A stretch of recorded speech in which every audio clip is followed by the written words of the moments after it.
بسم اللہ الرحمن الرحیم. جناب سینیٹر ولید اقبال صاحب، ریکٹر بحریہ یونیورسٹی وائس ایڈمرل کلیم شوکت صاحب، پروفیسر انیس احمد صاحب وی سی رفاح یونیورسٹی، پروفیسر فتح محمد ملک صاحب اقبال چیئر بحریہ یونیورسٹی، اعظم سعود صاحب، لیڈیز اینڈ جینٹلمین اساتذہ، السلام علیکم. It is indeed a matter of great pleasure for me to be here at the second International Conference on Allama Iqbal, organized to commemorate his 144th birthday. میں اردو میں اس وجہ سے بات کرنا چاہوں گا کہ آسانی سے خیالات ذہن میں آ جاتے ہیں. With apologies to our guests who may understand English only. مجھے اس ایسی محفلوں میں بلا کر مجھے اپنے جہالت کا اندازہ بڑھ جاتا ہے، اور زندگی میں پھر صرف یہی بات میں کر سکتا ہوں آپ کے سامنے کہ اقبال کو اور اقبال کے تخیلات کو اور تصورات کا ارتقاء کس انداز سے ہوا، وہی بات میرے ذہن میں بھی کس طرح سے آتی ہے وہ میں آپ کے سامنے رکھنا چاہوں گا. اور آج کے لیے ایک میرا موضوع ہے جو پچھلے 2-3 سال سے میں مختلف انداز سے رکھ رہا تھا سب کے سامنے، اور وہ موضوع ایسا ہے جس کے اوپر آج جب مجھے کسی نے کہا کہ کوئی پیغام سوشل میڈیا پر اقبال کے حوالے سے دیں، تو اقبال کا ایک شعر جو ہے وہ میں نے وہاں پر کوٹ کیا، and it rhymes exactly with what I want, کہ جہان تازہ کی افکار تازہ سے ہے نمود، جہان تازہ کی افکار تازہ سے ہے نمود، کہ سنگ و خشت سے ہوتے نہیں جہاں پیدا. اور پچھلے 3 سال سے میں مسلسل اس پر گفتگو کر رہا ہوں، اور آج میں نے انگریزی کے اندر ڈائلیکٹ کے حوالے سے اس کا ترجمہ کیا کہ آئل برکس اینڈ مارٹر اگلے زمانے کے ستاروں تک نہیں پہنچائیں گے. ستاروں تک جو چیز پہنچائے گی ہمیں وہ انفارمیشن ہے، یعنی نالج، انٹیلیجنس ہے کہ نالج کا آپ انالیسس کیسے کریں، اور اس کے ساتھ ساتھ وہ وزڈم ہے کہ اس کو کیسے استعمال کریں. اچھا، یہ وزڈم بڑی اہمیت رکھتی ہے. اس کو اردو میں اور تاریخ کے اندر حکمت بھی کہا جاتا ہے. یہ صرف انالیسس نہیں ہے، یہ صرف انٹیلیجنس نہیں ہے، یہ وزڈم وہ ہے کہ کس وقت کیا چیز کی جائے. اور اس کے اندر اسلامی تاریخ کے اندر حضور اکرم صلی اللہ علیہ وسلم کی زندگی کے اندر آپ کو بہت سارے موقع ملیں گے کہ جب جو علم اس وقت تھا یا جو کیفیت ان دنوں کے اندر پیدا ہوئی، اس کا انالیسس منطقی انداز سے کرے، اور پھر حضور اکرم صلی اللہ علیہ وسلم کے فیصلے، وہ ہے وزڈم. صلح حدیبیہ مثال کے طور پر وہ ہے وزڈم، کیا کس وقت کیا کرنا ہے. تو انٹیلیجنس اور وزڈم کے اندر یہ فرق ہے. تو جہان تازہ کی افکار تازہ سے ہے نمود، کہ سنگ و خشت سے ہوتے نہیں جہاں پیدا. اور میرا ٹوٹل کنسنٹریشن، اور ریکٹر صاحب واقف ہیں اور یونیورسٹیز کے وائس چانسلرز واقف ہیں کہ جب بھی یہ میرے پاس تشریف لاتے ہیں تو میں ان سے کہتا ہوں کہ زمانہ علم کے حوالے سے بہت تیزی سے ترقی کر رہا ہے. وہ جو گاڑی ہے اس کی رفتار اتنی تیز ہو گئی ہے کہ شاید دنیا اسلام اور امہ اس کا اندازہ نہیں کر رہی. انسانیت کو بھی اندازہ نہیں ہے کہ انفارمیشن کی کیا کیفیت بڑھتی چلی جا رہی ہے. تو اب جب میں علامہ اقبال کی زندگی کو دیکھتا ہوں تو مجھے ایک تو وہ کیفیت نظر آتی ہے جو مجھے اور آپ کو آج متاثر کر بھی رہی ہے. اور اس کیفیت کے حوالے سے علامہ جب 1902 میں جب باہر تشریف لے گئے تو ان کو وہی کیفیت جو آپ کے اذہان میں پیدا ہوتی ہے. ہمارا ایک ایک فرد جب پاکستان کے باہر جاتا ہے تو اس کو اندازہ ہوتا ہے کہ دنیا کہاں پہنچ گئی. تو علامہ کو بھی اس بات کا احساس ہوا. اچھا، اور ہندوستان کی تاریخ کے اندر اور علامہ کو وہ احساس ہوا کہ کہ دنیا کے جو عالم ایجاد میں ہے صاحب ایجاد، جو عالم ایجاد میں ہے صاحب ایجاد، ہر دور میں کرتا ہے طواف اس کا زمانہ. ہم بھی کرتے ہیں، ہم بھی کر رہے ہیں اسی کا طواف جو عالم ایجاد کا صاحب ایجاد ہے. اور ہندوستان اور اس علاقے کے اندر اگر آپ ارتقاء کے اعتبار سے سوچ کا ارتقاء دیکھیں، اور وہ سوچ میری اور آپ کی چل رہی ہے، وہ ارتقائی کیفیت بالکل اسی طرح سے ہے جو سر سید احمد خان کو اندازہ ہوا. اور کب ہوا اندازہ؟ 1857 کا ظلم اگر آپ نے دیکھنا ہو، جد و جہد آزادی، تو اگر کہانی کے طور پر پڑھنا ہو تاریخ میں، ولیم ڈالرمپل کی کتاب ہے دی لاسٹ مغل، اس کو آپ پڑھیں تو آپ کو اندازہ ہو کہ دہلی کے سڑکوں پر، راستوں پر جس طرح سے خون بہایا گیا، ہزاروں لوگوں کو مار دیا گیا. ایسا خوف طاری ہوا ہندوستان پر کہ میرا خیال ہے 10 اور 15 20 سال تو صرف سکتے میں رہی کیفیت.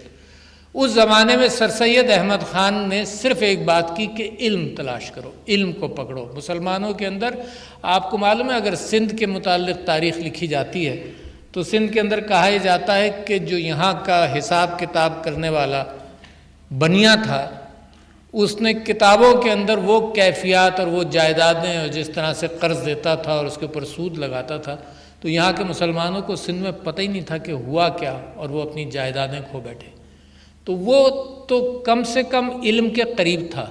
مگر سر سید احمد خان کو یہ احساس ہوا کہ مسلمان بہت دور ہے علم سے. تو ان کی 1880 کے زمانے کی جو مسلمانوں سے گزارش ہے اور مسلمانوں سے درخواست ہے، وہ یہ ہے کہ علم حاصل کرو. پھر ان کو خود احساس ہوا کہ صرف علم نہیں، مسلمانوں کا جس انداز سے ایکسپلائٹیشن ہے، تو مسلمان کہیں نہ کہیں اپنے حقوق کی بات کریں. اور پھر آپ یہ دیکھیے کہ علامہ اقبال جب باہر جاتے ہیں تو ان کو دنیا نظر آتی ہے. تو وہ پہلا دور تھا جو باہر جانے سے پہلے تھا، شاید بانگ درا اس وقت کی ان کی تحریر ہے. پھر 1906 کے اندر آل انڈیا مسلم لیگ بنتی ہے. اور آپ سوچ دیکھیے کہ علامہ اقبال 1902 سے پہلے ان کی سوچ یہ تھی کہ ایک یونائٹڈ انڈیا، ہندو مسلمان یکجہتی کے حوالے سے. اور جب باہر گئے تو مسلمانوں کا حال پر ان کو افسوس ہوا، تو لہٰذا علم کی تلاش کے حوالے سے اور مسلمانوں کے درمیان ان کے لیکچرز اس بات پر، اور جو ولید اقبال صاحب نے بات فرمائی، ان کا موٹیویشن. اور یہی ہوتا ہے لیڈرز الفاظ کے ساتھ. دیکھیے الفاظ کی بڑی اہمیت ہے. علامہ اقبال کے خیالات کو ہم نثر کے اندر بہت انداز سے کہہ سکتے ہیں، مگر دو اصحاب نے یہاں پر قرآن کی وہ دعا جو حضرت موسیٰ علیہ السلام کی تھی، رب اشرح لی صدری ویسر لی امری واحلل عقدۃ من لسانی یفقہوا قولی، کہ وہ کمیونیکیشن ہو، اس انداز سے ہو کہ میری زبان کھلے، اس انداز سے ہو کہ مجھے ہمت ہو، اور اس انداز سے ہو کہ لوگوں پر اس کا اثر ہو. تو کمال ہے علامہ اقبال کی شاعری کا کہ جس طرح سے وہ مسلمان امت کو موٹیویٹ کرتا ہے. شاید میرا خیال ہے سینکڑوں صدیوں کے اندر آپ دیکھیں گے تو اس زبان سے وہ موٹیویشن انسانوں کو اور مسلمانوں کو کہیں سے نہیں ملی. تو علامہ اقبال نے تو موٹیویٹ کیا، مگر آپ سوچ دیکھیں نا کہاں سے آ رہی، میری اور آپ کی کہاں سے آئی اور وہ بھی کہاں سے آ رہے. کہ 1902 اور 5 کے درمیان جب وہ باہر گئے تو بڑا ان کو اندازہ ہوا کہ علم کہاں کہاں تک پہنچ گیا، فلسفہ کہاں تک پہنچ گیا، ایٹم کو سمجھا، مالیکیولز کو سمجھا، ستاروں کو سمجھا. اور پھر وہ دیکھ کر پھر ہندوستان واپس آتے ہیں کہ اس ان پڑھ قوم کو کہا جائے کہ علم حاصل کرو. بحریہ یونیورسٹی میں آپ سب اس بات پر کوشاں ہیں کہ علم حاصل کیا جائے، اور علم کا کیفیت جو ہے وہ اب کتابوں سے بہت آگے نکل گئی. اور وہ زمانہ پھر وہی ہے کہ جب 1906 کے اندر اجلاس ہوا تو سر سلطان محمد شاہ آغا خان جو پہلے صدر بنے، انہوں نے یہ کہا ایک اور لیڈر کے متعلق، انہوں نے کہا کہ دیر از اے بیرسٹر ان